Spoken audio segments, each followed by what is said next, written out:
Welcome to Swimming in the Gospel According to John. In this session, we dip into John chapter 3, verses 22 through 30. John the Baptizer again. Please join us. Diving into the Gospel according to John, we see that John uses a number of key words repeatedly. One of the most significant is the word often translated believe. The Greek word is pistoio.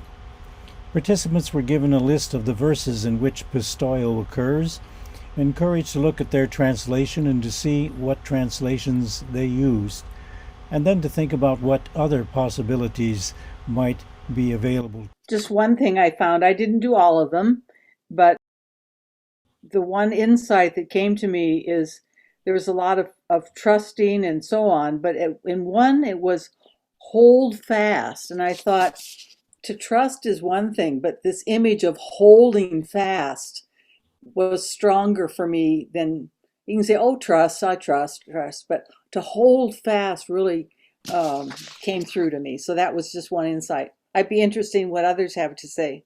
Well, what translation were you using? The RSV, NRSV. Okay. I didn't catch that one. Mhm. Good. Yeah, I like that hold fast. I did too. Others?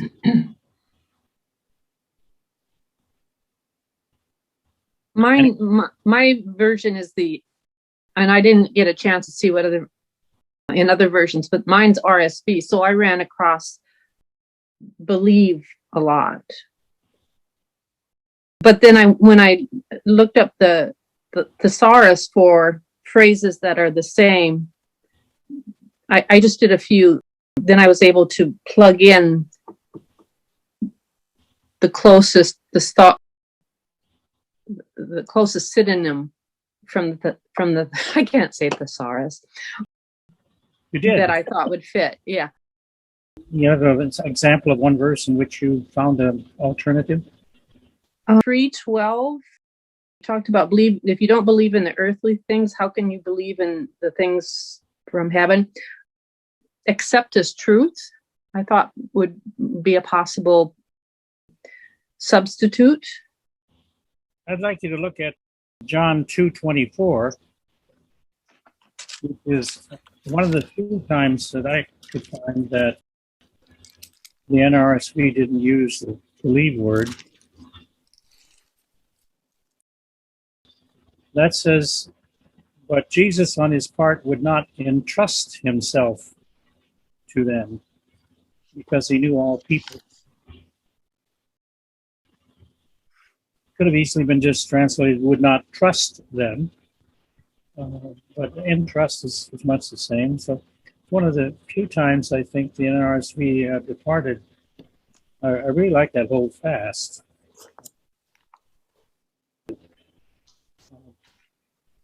John never uses the noun.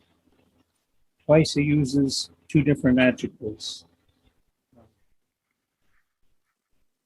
So 12 verse 3, did you recall what the trust word was there? An adjective?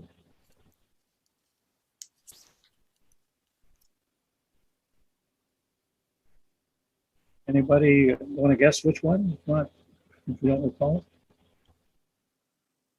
Didn't we say it was pure? No, right. Intriguing, isn't it? That the adjective speaks about something that you can trust, right? It's not a counterfeit. It's not it's all in. It's not half and half. It's not diluted. It's a pure nard. Trustworthy. There's another interesting occurrence in John chapter 20, verse 27. John 27, what? John 20, verse 27. Oh, 20, okay. Good, ask questions. We have open mics because Sharon requested it.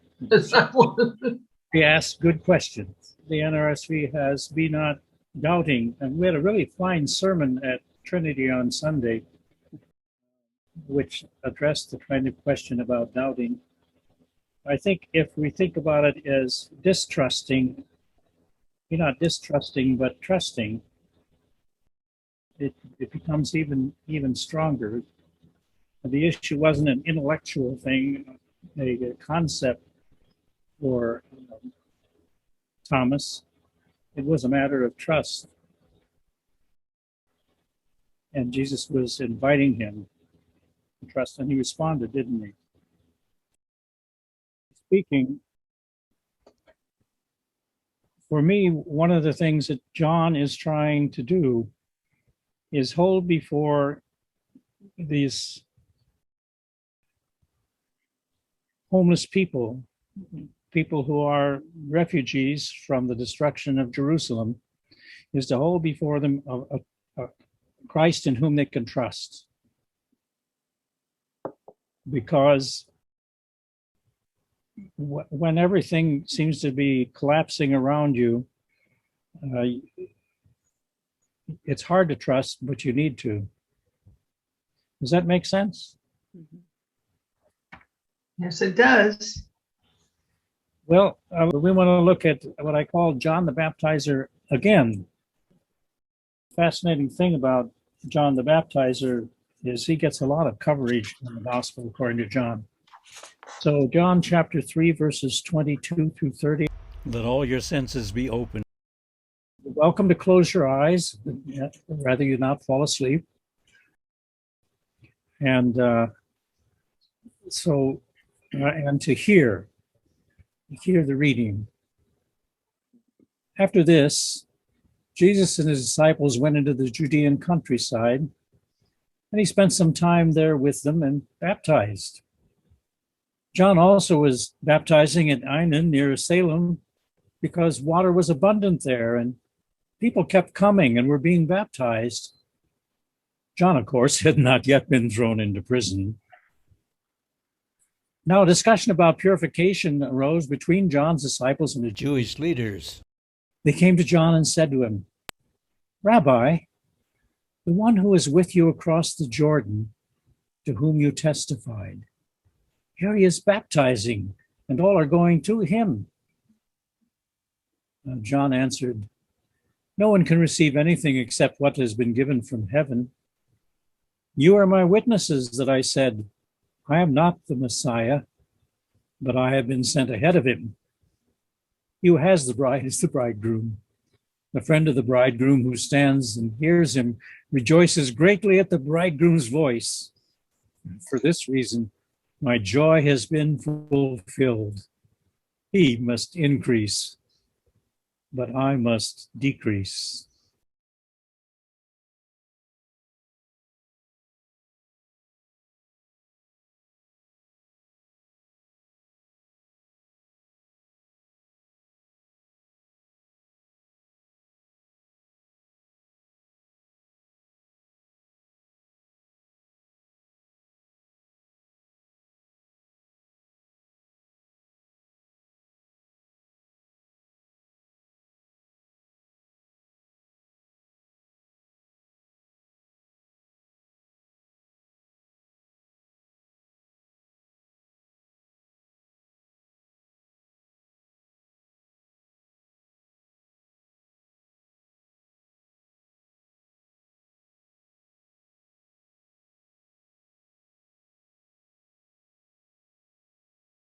While some other people are thinking that that last verse, he must increase, I must decrease.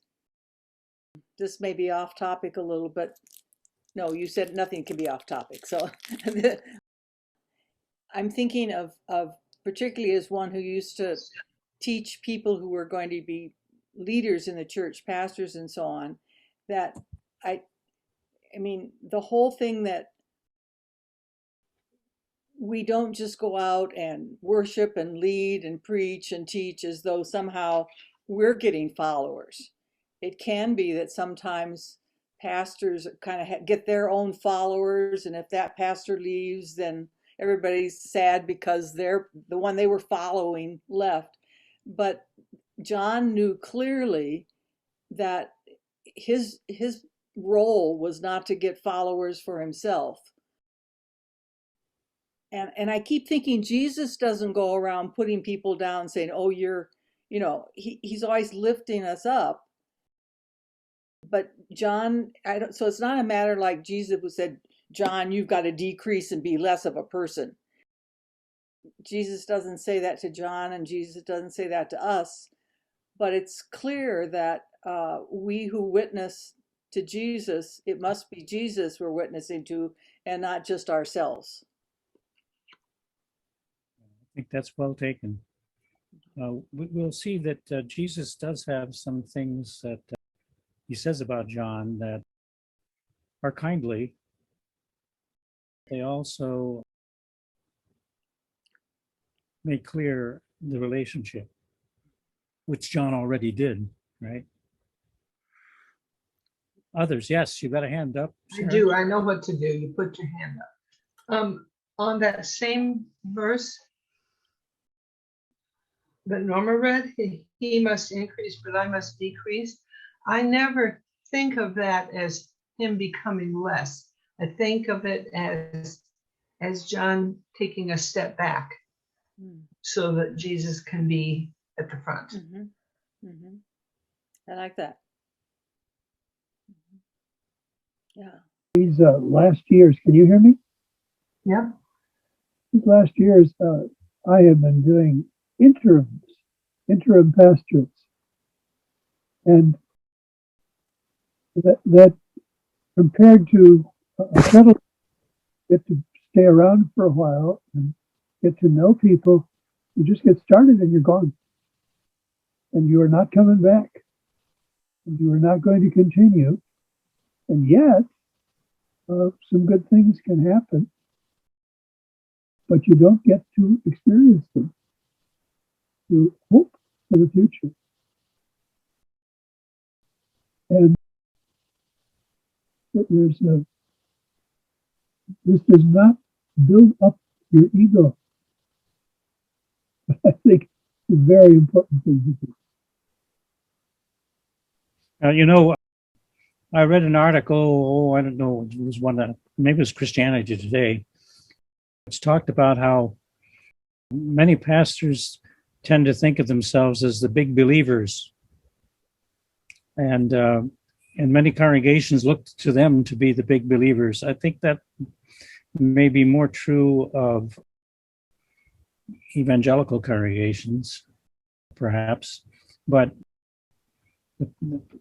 often then when you get a very enthusiastic person who's a great believer, that can be kind of threatening to a person who's seen themselves as being the big believer. And we have our questions the way Thomas did.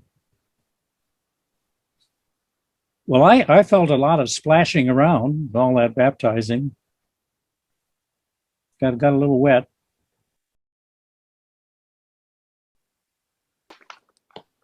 And I kind of heard people crying out to be baptized, even though it's not in the text.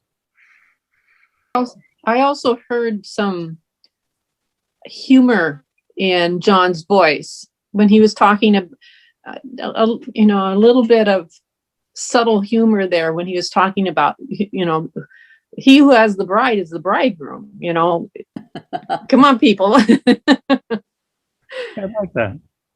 And I think it was a way of diffusing his followers, because I heard a little bit of jealousy is too strong. Enviousness maybe in his followers, up until this time, John was the one who people were listening to and everything. And now that Jesus' role had become so much more important, John's followers probably were a little bit, human nature being what it was, they were probably a little upset because their place in the world was changing. Mm-hmm. So, Yeah, I like that. Any other thoughts? Well, I titled this John the Baptizer again. And you notice I call him Baptizer. I think that sort of distinguishes from Baptists. Also makes it clear that He was actively doing it. John's baptism and Christian baptism were different than the baptism of the Jewish community. People would baptize themselves as an act of dedication. In this case, it was repent and be baptized. But John pops up more in the gospel according to John the Baptizer, pops up more in the gospel according to John than he does in each of the other gospels, so-called synoptics. And it's rather intriguing. We haven't done the beginning yet, but I think it fits here. And you don't need to, close your eyes for this one, but I will read it. So it becomes along. In the beginning was this beautiful, beautiful. I think, frankly, and some scholars, I've said this before I began to think about it that way, this great hymn. In the beginning was the Word, and the Word was with God, and the Word was God. He was in the beginning with God. All things came into being through him, and without him not one thing came into being. What has come into being in him was life, and the life was the light of all people. The light shines in the darkness, and the darkness did not overcome it. Oh, there was a man sent from God whose name was John. He came as a witness to testify to the light, so that all might believe through him. He himself was not the light, but he came to testify to the light. The true light, which enlightens everyone, was coming into the world. He was in the world, and the world came into being through him, yet the world did not know him. He came to what was his own, and his own people did not accept him. But to all who received him, who believed in his name, he gave power to become the children of God, who were born not of blood, or of the will of the flesh, or of the will of man, but of God. And the Word became flesh and lived among us, and we have seen his glory. The glory is of a Father's only Son, full of grace and truth. John testified to him and cried out, "This is he of whom I said, he who comes after me ranks ahead of me because he was before me. From his fullness we have all received grace upon grace. The law indeed was given through Moses. Grace and truth came through Jesus Christ. No one has ever seen God. It is God, the only Son, who is close to the Father, who is close to the Father's heart, who has made him known." It's kind of intriguing to me that this beautiful expression gets sort of interrupted by John the Baptizer, and a couple of times, and then we'll see that following that, there's more that's said about John following this last verse. John the Baptizer is clearly seen and proclaimed by John the preacher as a witness to Jesus. And we'll see not only the passage we first read together, but we'll see again and again, John the Baptizer pops up, but he's sort of clarified who he is. So following that, if somebody have a comment, question? Following that last verse, in verse 19, John the Baptizer pops up again. This is the testimony given by John when the Jewish leaders sent priests and Levites from Jerusalem to ask him, "Who are you?" He confessed and did not deny it, but confessed, "I am not the Messiah." And they asked him, "Well, what then? Are you Elijah?" He said, "No, I'm not." "Are you the prophet?" He answered, "No." And then they said to him, "Who are you? Let us have an answer for those who sent us. What do you say about yourself?" He said, "I am the voice of one crying out in the wilderness, 'Make straight the way of the Lord,' as the prophet Isaiah said." Now they had been sent from the Pharisees. They asked him, "Why then are you baptizing if you are neither the Messiah, nor Elijah, nor the prophet?" John answered them, "I baptize with water. Among you stands one whom you do not know, the one who is coming after me. I'm not worthy to untie the thong of his sandals." This took place in Bethany across Jordan, where John was baptizing. And the next day, he saw Jesus coming toward him and declared, "Here is the Lamb of God who takes away the sin of the world. This is he of whom I said, after me comes a man who ranks ahead of me because he was before me. I myself did not know him, but I came baptizing with water for this reason, that he might be revealed to Israel." Then John testified, "I saw the Spirit descending from heaven like a dove, and it remained on him. I myself did not know him, but the one who sent me to baptize with water said to me, 'He on whom you see the Spirit descend and remain is the one who baptizes with the Holy Spirit.' And I myself have seen and testified that this is the Son of God." And the next day, John again was standing with two of his disciples, and as he watched Jesus walk by, he exclaimed, "Look, here is the Lamb of God." The two disciples heard him say this, and they followed Jesus. Again and again, it becomes clear John's the baptizer's role. And I believe one of the reasons for this is that there were followers who continued with John the Baptizer. In fact, there's a small sect to this day that claims to be followers of John the Baptizer, the Mandeans. Whether they are directly descended from the early followers is not a question, but John the Baptizer was a kind of rock star of his own and a powerful person. And there were those who still chose to follow him. And when you are running away in fear, when you are a refugee, everything is open for question. And I believe that some of the disciples were tempted to go after John the Baptizer. Because, you see, nobody was going after John the Baptizer anymore. Those who followed Jesus said Jesus is Lord. And in Roman rule, only Caesar is Lord.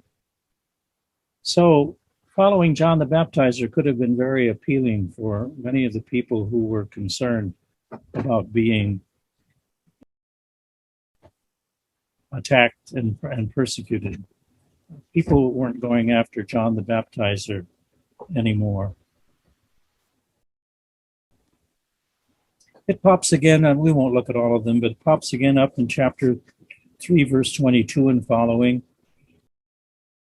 Jesus is in the Judean countryside, and John's also baptizing, because water is abundant there. Of course, John had not been thrown into prison. That's the text we looked at. And then chapter 5, verse 31, is where Jesus is answering a charge. And you might want to look at this one, chapter 5, verses 31 and following. Chapter 5, verse 31 and following. Jesus has been charged by those who are his opponents that he's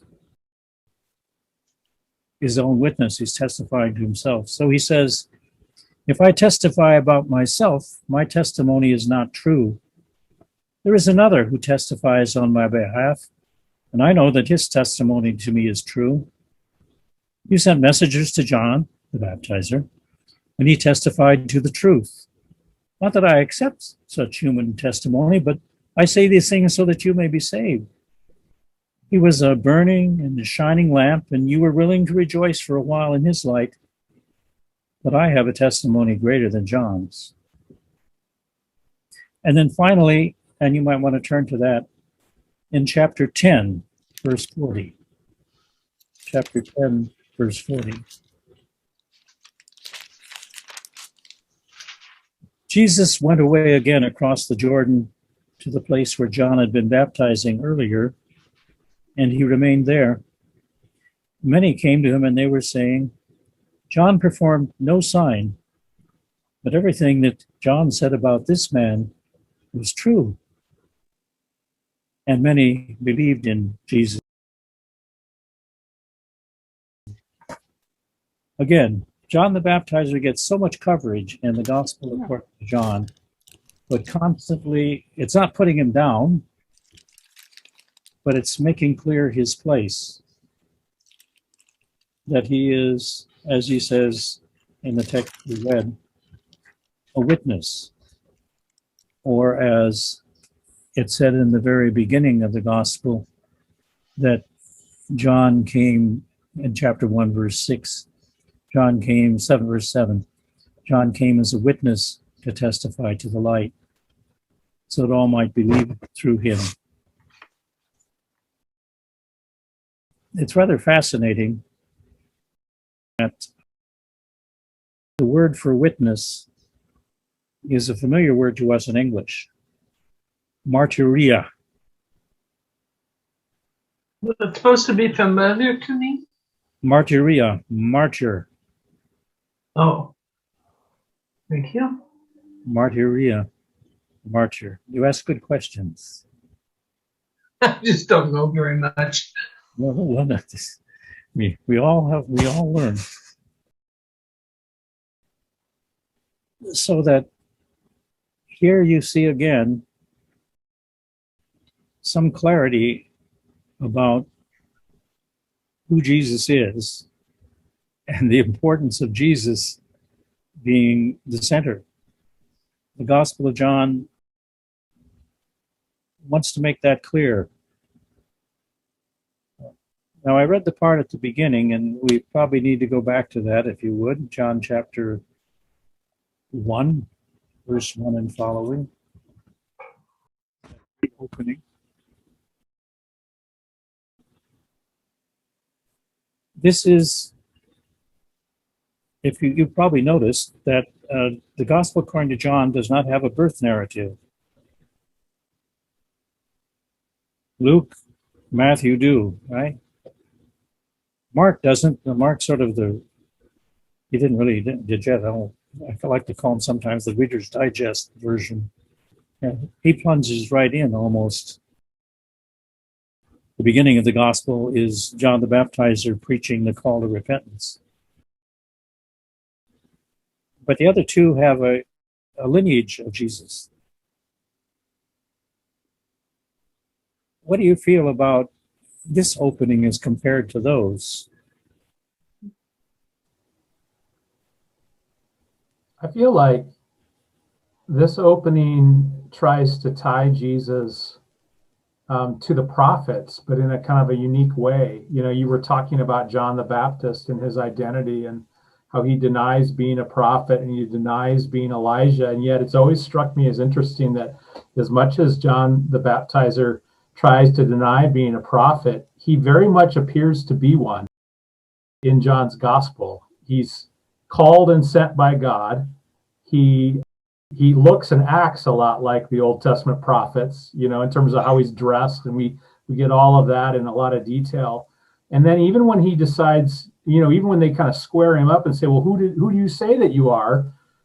He quotes Isaiah, you know? And so I listen to this opening and the way that it's all kind of inserted in there, and I think there's an effort being made here, I think, to try to point to John the Baptizer as kind of the last of the prophets, even though John wants to pretend like he isn't one. And maybe some of that confusion too about who John is, maybe some of that does reflect that early Christian community and the way they were wrestling with who is John the Baptist in light of Jesus and trying to make sense of that. Yeah, especially when you're under pressure. You begin to question again, right? As witnessing Thomas does. But here this opening is just a splendid proclamation of who Jesus is, and then contrast who John the Baptizer is. John the Baptizer is a prophet. Isn't one of the synoptic gospels, I think, that Jesus speaks about John the Baptizer being great among, but is not quite there in the fullness of the kingdom. Everything came by force before now. So that's the way one of the other gospels deals with it. But here you've got a cosmic picture of Jesus, don't you? And a picture of Jesus as being there before everything and taking part in creation. And if you are a disciple fleeing destroyed Jerusalem, agonizing over the loss of the temple, wondering what's going to be happening to you because you're not quite settled yet, eventually the community may settle, and then I think some of the letters of John may have been written to the community after it's settled. But I think there's still, everything is up in the air, but here John's gospel is holding up before them this one who was there when everything started. In the beginning was God. All things came into being through him. I see creation and light and darkness. So what you're saying is that it connects with the creation itself. And what kept coming back to me is he came to testify to the light. And I kept thinking of refugees or anybody who's running or confused or in the darkness, that you might see a light, but you don't know what that light means. Even, you're walking around here. I see, what is that light? Is that in our day, is that a lamp, on a pole, or is that a car coming? Or, I'm talking in today's language, but what is that light? And it's lightning, but lighting up things, but it's in the darkness and don't know. And so that passage just comes to me again as you read it. He had to testify, he had to witness, he had to tell us what this true light really was, that enlightens everyone. So no longer am I in darkness, but it's going to enlighten everyone. And that's just powerful to me.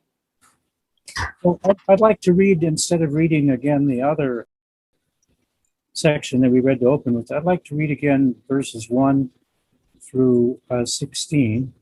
And I'd like to suggest to you, by the way, that if John were a preacher, we have one of our preachers who preaches without reading a text, right? Pastor Kevin. And I think quite possibly the way an oral preacher, and I think you've seen this in terms of African American preachers, might do is they might quote a portion of the liturgy or a hymn and then interject something that applies to a current situation. I think that's what John, the preacher, is doing here. So he's sharing this great hymn, and then he flips in these comments about John the Baptizer. So, and he's preaching, I think, to these people who are really struggling. So I'd like to have you think about yourself as one of those refugee types, as one of the people fleeing, as everything sort of falling around you. And here again now, chapter 1, verses 1 through 18. So again, you might use the senses bit, or just try to think of yourself in that situation and think of what it would speak to you. So here it is again. Again, you can close your eyes and fall asleep.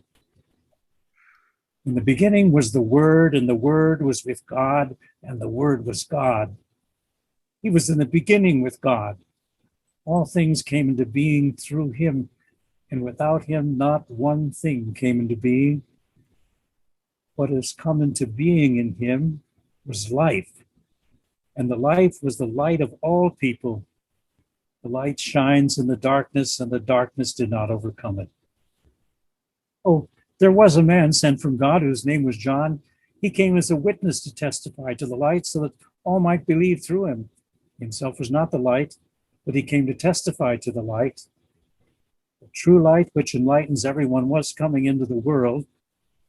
He was in the world, and the world came into being through him, yet the world did not know him. He came to what was his own, and his own people did not accept him. But to all who received him, who trusted in his name, he gave power to become children of God, who were born not of blood or of the will of the flesh or the will of man, but of God. And the Word became flesh and lived among us, and we have seen his glory. The glory as of a Father's only Son, full of grace and truth. John testified to him and cried out, "This was he of whom I said, 'He who comes after me ranks ahead of me because he was before me.'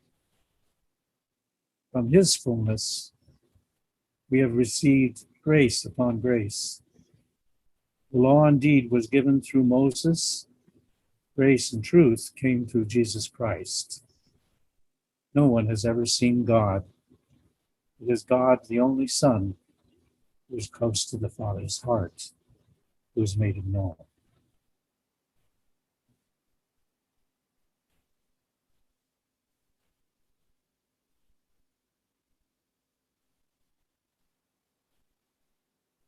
I've been reading from the Lutheran Study Bible, and I find it very interesting, the comments about the first, the first chapter of John. We zero in what it means to abide, to be. It is tied to what it means to believe. He's not being something you have, which is done, and which lives in us and among us.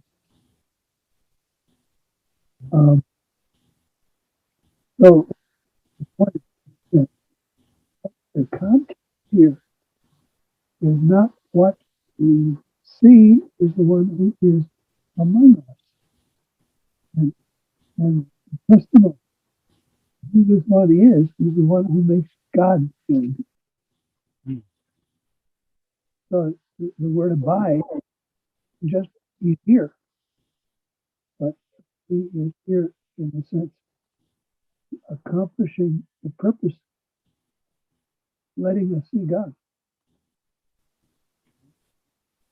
But seeing others. Remember, nobody can answer this question wrong because it's what you yourself experience, right? We're not asking for the exact interpretation of the text, defined exegesis. We're just looking at how we meet it, how it meets us. Well, I'm confused at verses 6 through, I don't know, after that. Who's talking? It says, "There came a man sent from God." Now, I thought we were reading the words of John. Yes, we are. Okay, but then suddenly he's talking about himself, but it doesn't seem like. No, he's talking about the other John. He's talking about John the Baptizer. But we don't know that this, by the way, is John. We haven't talked about the author. Oh, well, who? Scholars are all over the place about who the author is. So maybe we'll say the gospel preacher or whatever. Okay, that clears up a lot of stuff. Help you? Yeah. Yeah. I should have said there was a man whose name was John the Baptizer, I suppose. Good question. But we don't know who this John is. Who this John is in verses 6? Yeah. That's John the Baptizer. But he seems to be talking about John the Baptizer.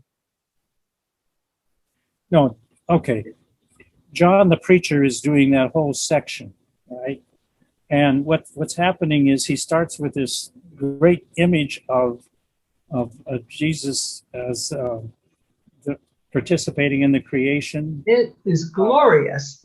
Right. But as soon as he says, "There came a man sent from God," yeah. then I think, well, so this guy's talking about John the Baptizer. Exactly. And you're not alone in being confused about this. In fact, scholars often like to think that maybe there were editors in the Gospel according to John who added their own comments later. That's what editors do. And they point to these little sections that I read about John the Baptizer as being insertions. So you're not alone in wondering about this. There are disruptions. Yes. Yeah. And I think they are intended in one sense to disrupt people who were tempted to go after John the Baptizer among the followers, among the disciples to whom John the preacher was preaching. So he's kind of clarifying the role of John the Baptizer. It's important that when people are under pressure and being persecuted in particular, it's tempting to go find one of the things that happens to a group under pressure is that they split up. And a lot of people go this way and that way. I think that's why I've had a lot of different Lutheran groups in this country for a while. Is that helpful? Yes, thank you. Good question. Burton, I've always assumed that the Gospel of John is named after, we're unsure about who the actual author or editor is, but I've always assumed that the Gospel is named after the disciple, John. Is that right, or am I totally off base? Well, no, I think the earliest information in which this gospel finally got accepted as a part of the scriptures, the Christian scriptures, were by folks around the 4th century, and they described it, and they thought it was John the Apostle. But we're not certain, and people are all over the place because there's this beloved disciple, and so I tend not to be that concerned about that in specifics. And some other scholars will say, well, we're just going to call this John too, because we don't know. What I find, the way I can find out something about the preacher is by what he's preaching. And so I'm mostly concerned about that. So that's why I began to see him more as a preacher. And by the way, it's also true that we tend to have our own images of who people are. There's a story from the days of my seminary about one of our professors who, a big man, and one of the images often portrayed about Paul, the apostle, was that he was sort of a weakling, because he talked about the wound in his side and how he didn't come with strength in his preaching. And this hefty person would say, no, he wasn't weak. He would describe himself, right? We tend to do a little bit of that projection. And in my view, scholars have, in one sense, projected the author of John, the source of John, almost as if he's kind of a scholar himself. And I will acknowledge I see him as a preacher, maybe because I'm a preacher. I think I'm more correct. But we don't know. Excellent questions for clarification. Any other thoughts about this? Did you at all feel for yourself as if you were at a loss? It's kind of hard for us to do that, isn't it? And I think that let me just finish this thing. I think that's why the church in the 4th century wouldn't see it that way, because they were at that point were comfortable.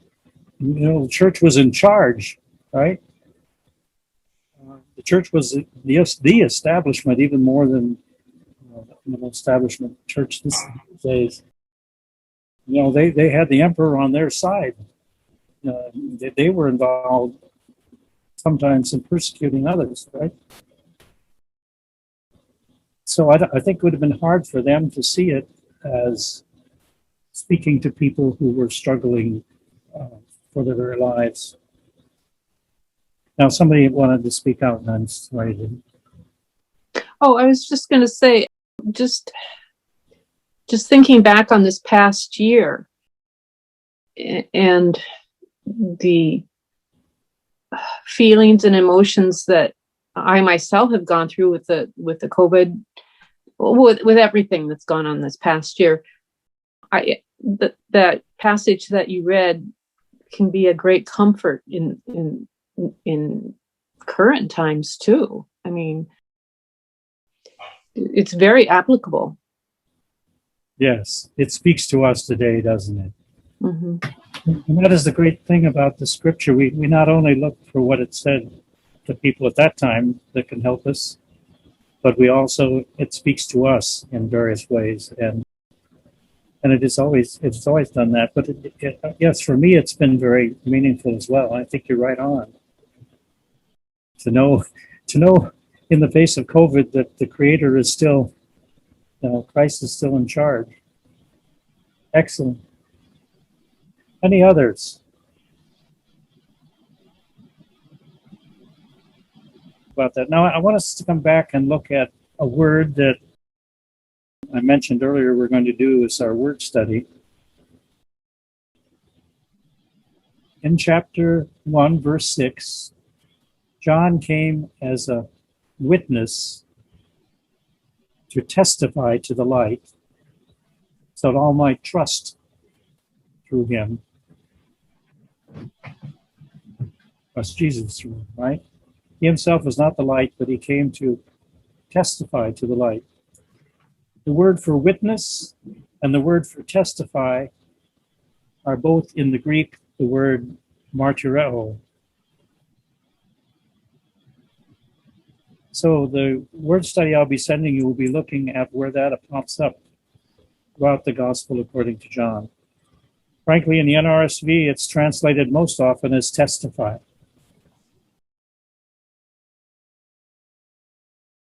But I think the word witness is more acceptable. There's a place for testify when Jesus is before Pilate, for instance. And there's a sense in which testify may have spoken to the hearers in John's first preaching and writing.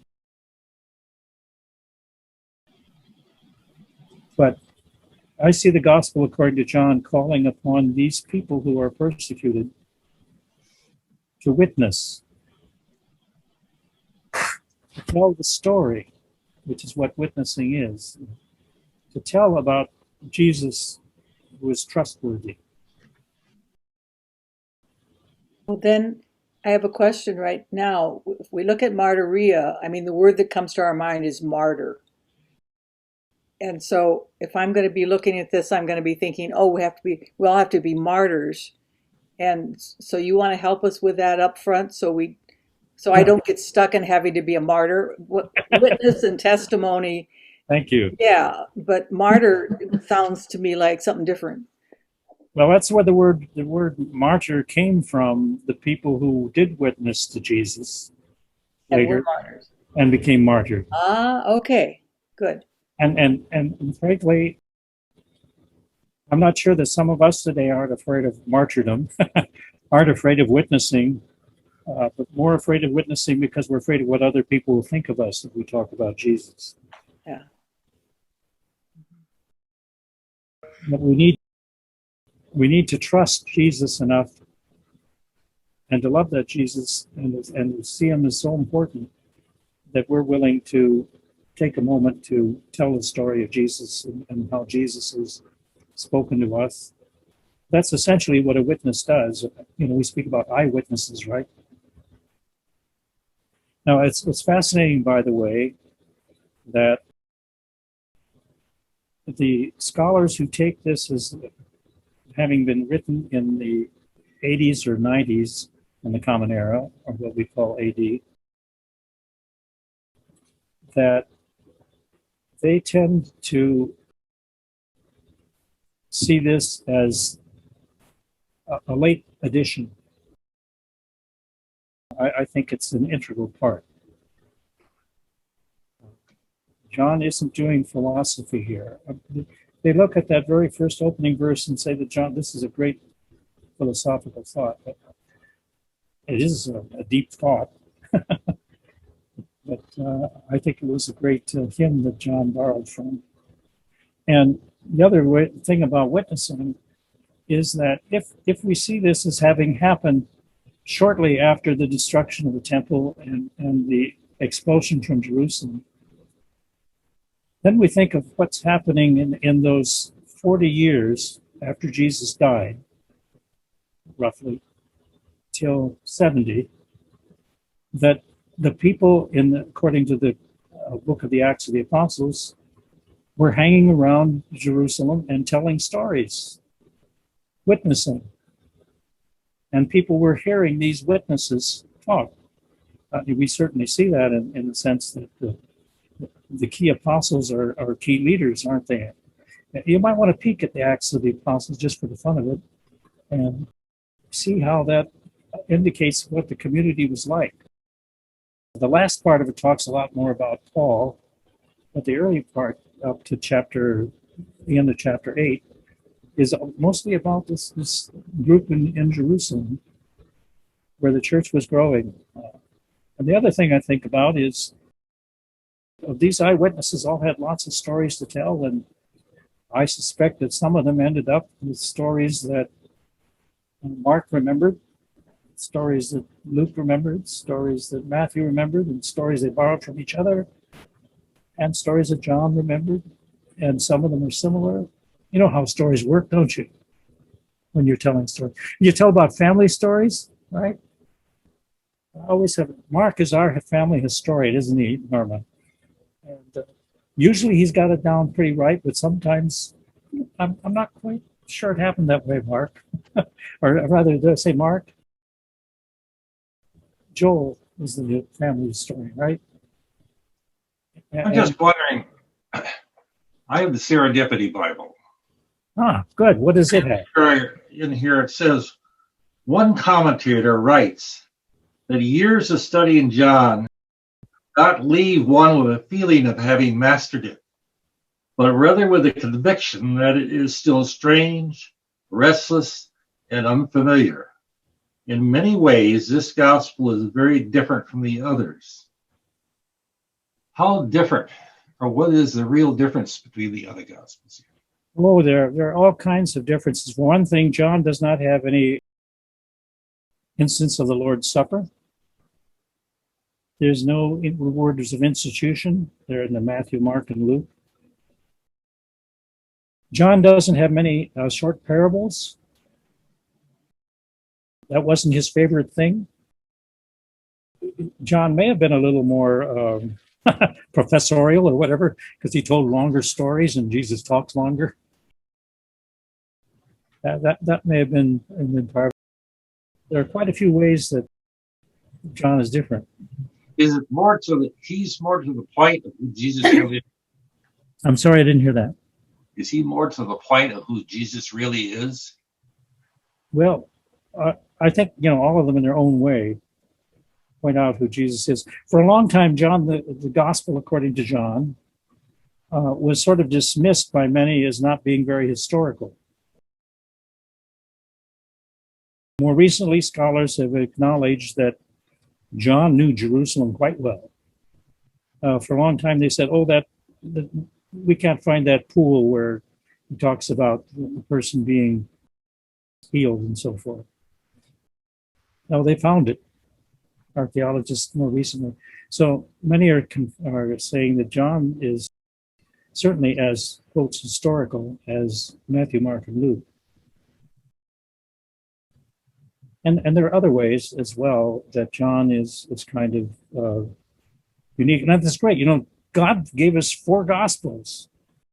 And I think that's a good thing for us to realize when we think about all the different church traditions we have of different churches, different people telling the story a different way. But as Paul once said, if Christ is proclaimed, and he's talking to the Corinthians, right, about their arguments, he said that the important thing is if Christ is proclaimed. Even if people are proclaiming it out of spite or whatever, the gospel is proclaimed. Is that responsive to what you're saying? I'm glad you got the Serendipity Bible. I'm very intrigued about what translations they use. So if you'd help us by noting them some more, I would appreciate it. By the way, I got an ad, and they said they're going to send it free to me. There's a new Bible out called the Smile Bible, which is talking about the humor. And I think Gospel John had a lot of humor, and certainly we know from Godspell, right? Remember the story where they're telling these stories and they're describing how funny it is that Jesus is saying, yet you're trying to take that little speck out of that guy's eye and you got this big log in your eye. They're telling us a funny story. Jesus humor. Well, we're reaching our time at an end. Are there any questions? I'll send you an email. We didn't do much about the service ahead of time, but I just encourage you to read aloud ahead of time. This coming Sundays is not John. It's the only one in the resurrection cycle that isn't the Gospel according to John, but it's one of my favorites, and that's following the Road to Emmaus story. So, any thanks for doing this. Pardon? It gives a chance. Thanks for doing this because it gives us a chance to look more closely. Yeah. At the Gospels. Hi, Ann. Is that Ann? Mm-mm. No. Mary Lou. I think Mary Lou, oh, there you are. Okay. give more thought to it. I thought this may be Ann. Yeah. Okay. Welcome, Mary Lou. Very good. Thank you. Give more thought. Glad you made it. You had a great birthday or great anniversary last week. Yes, How many years? 65. 65 years. I have a question. Okay. What is your wife's maiden name? Her birth name is No, her maiden name. well, birth name. I like to prefer birth. Her maiden name. Norma, you can tell him. It's Cook, COOK. That's what I thought. Well, you know who I am? Yeah, good to see you. She knows who you are. So what are you? We all went to school together. Norma, Bill, and I, Okay. we all went to Mason City High School. Small world department, isn't it? Yeah. Well, I thought you were going to be cousins. I need to conclude us. So I'll say, go in peace, serve the Lord. Thank you. We hope you've been refreshed as we dipped into the Gospel according to John, the story of John the Baptizer, again and again and again. This series about the trustworthy Jesus includes cleansing the temple, John the Baptizer again, the Samaritan woman, the man born blind, the raising of Lazarus, washing the disciples' feet, Jesus before Pilate, and Peter by the sea. Led by Burton Everist with assistance from Pastor Dan Garretts, it is offered as a ministry of Trinity Lutheran Church, Mason City, Iowa.